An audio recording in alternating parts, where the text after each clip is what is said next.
Evet arkadaşlar, bugünkü dersimizin sonuna geldik. Biliyorsunuz ki yarın 29 Ekim Cumhuriyet Bayramı. Şimdiden bayramınızı kutluyor ve bu yüce milletin tekrar İstiklal Marşı yazmamasını diliyorum. Hepinize iyi günler. Çıkabilirsiniz. Hocam, biraz vaktiniz var mı? Evet var Elizabeth. Size birkaç sorum olacak. Biliyorsunuz ki ben İngiliz bir öğrenciyim.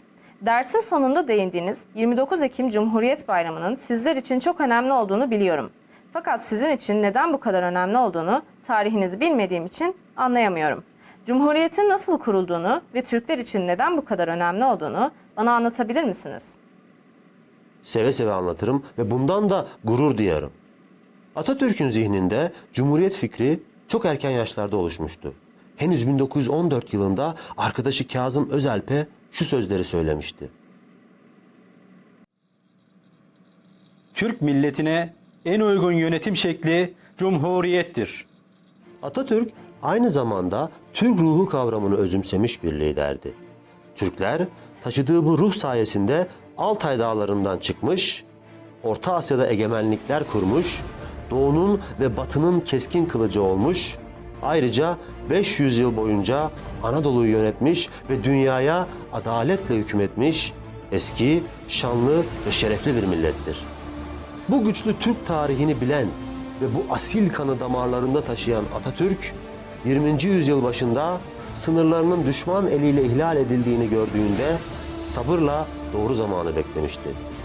Doğru zaman geldiğinde ise yeniden o bağımsız ve özgür Türk ruhunu canlandırmak için ant içen Al Yeleli Arslan 19 Mayıs 1919'da ilk kez 7 cihana kükremişti.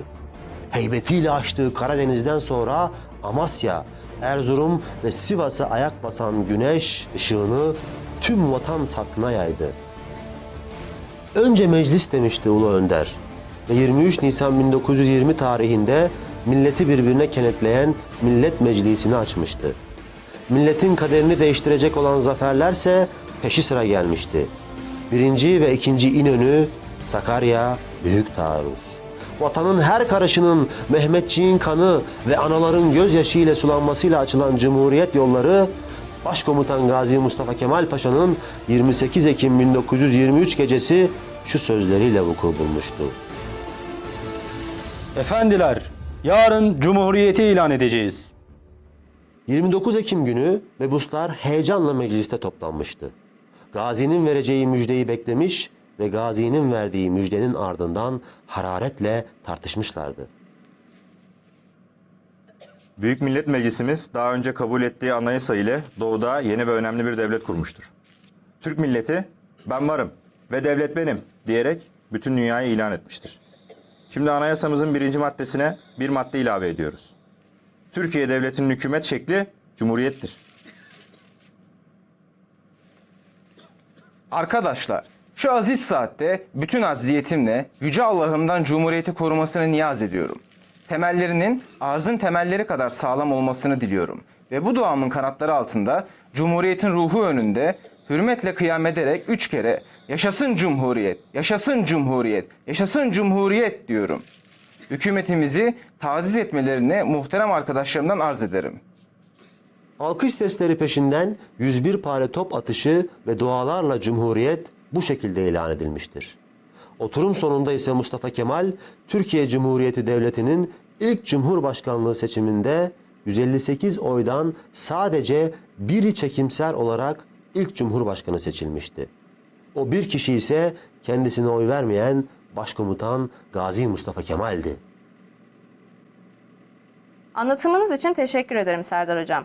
Tarihte dünyaya şekil vermiş yüce bir milletin, tarihe yön vermiş yüce liderini keşke ben de görebilseydim. Rica ederim Elizabeth. Ben de senin bu düşüncene Ulu Önderimiz Mustafa Kemal Atatürk'ün şu sözleriyle karşılık vermek isterim. Beni görmek demek, mutlaka yüzümü görmek demek değildir. Benim fikirlerimi, benim duygularımı anlıyorsanız ve hissediyorsanız bu kafidir.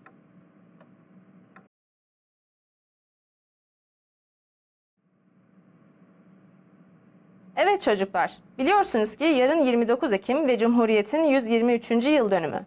Bugün sizlere Türkiye Cumhuriyeti'ni kuran, aynı zamanda benim Türkiye'ye hayran olmama ve Türkiye'de yaşamaya karar vermeme sebep olan ulu lider Mustafa Kemal Atatürk'ten bahsedeceğim. Benim naçiz vücudum elbet bir gün toprak olacaktır. Ancak Türkiye Cumhuriyeti ilelebet payidar kalacaktır. Ey Türk gençliği! Birinci vazifen, Türk istiklalini, Türk Cumhuriyeti'ni ilelebet muhafaza ve müdafaa etmektir. Mevcudiyetinin ve istikbalinin yegane temeli budur. Bu temel senin en kıymetli hazinendir. İstikbalde dahi seni bu hazineden mahrum etmek isteyecek dahili ve harici refahlar olacaktır.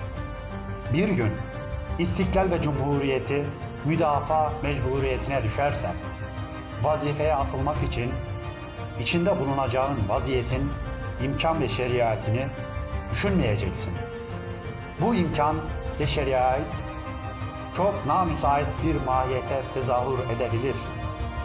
İstiklal ve Cumhuriyetini kastedecek düşmanlar bütün dünyada emsali görülmemiş bir galibiyetin mümessili olabilirler.